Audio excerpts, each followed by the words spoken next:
Hello everyone, నేను మీ doctor మల్లిక. ఈరోజు మీకు తెలుసా, జూలై 22 అంటే వరల్డ్ బ్రెయిన్ డే అనమాట. మన బ్రెయిన్ని ఆరోగ్యంగా ఉంచుకోవడం ఎంత ఇంపార్టెంటో ఈరోజు నేను మీకు చెప్తాను. జనరల్గా మన బ్రెయిన్ అనేది చాలా కాంప్లెక్స్ ఆర్గన్ అండి మన బాడీలో.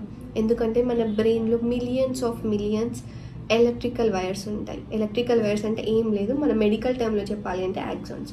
40 బిలియన్స్ ఆఫ్ న్యూరాన్స్ ఉంటాయన్నమాట. ఆ న్యూరాన్స్ని బాగా స్ట్రెచ్ చేసి మనం వరల్డ్ మొత్తాన్ని 4 times మనం చుట్టుముట్టవచ్చు. సో అంత కాంప్లెక్స్ ఆర్గన్.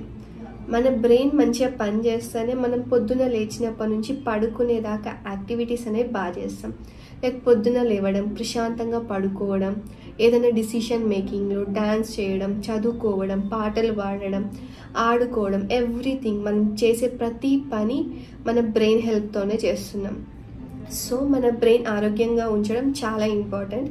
కానీ ఈ మధ్యకాలంలో మనకి ఏదైనా సిమ్టమ్స్ వచ్చేదాకా మనం దాన్ని పట్టించుకోమన్నమాట. మనకి తలనొప్పి వస్తుందా అప్పుడే పట్టించుకుంటాం, ఏమైనా అయిందా, యాక్సిడెంట్ అయిందా, సో అప్పుడే మనం ఇప్పటి నుంచి ఇలా చెయ్యొద్దు అని అనుకుంటాం.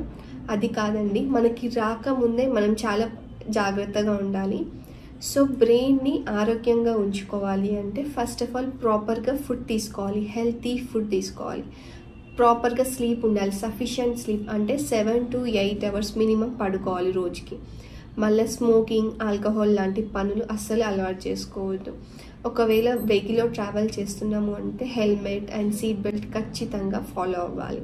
ఒకవేళ బాగా స్ట్రెస్ ఉంది అంటే try to do yoga, exercise, meditation అట్లా అన్నమాట. బాగా ఈ టైంలో మనం ఫోన్ లేనిది, ల్యాప్టాప్స్ లేనిది, టీవీ లేనిది రోజు అనేది గడవట్లేదు. సో అట్లీస్ట్ మనం పడుకునే ముందు ఒక 2-3 hours ముందన అది కొంచెం అవాయిడ్ చేసామనుకో మనకు నిద్ర కూడా ప్రాపర్ టైంలో పడుతుంది. Hope you like this video. Please do like, share and subscribe. Thank you.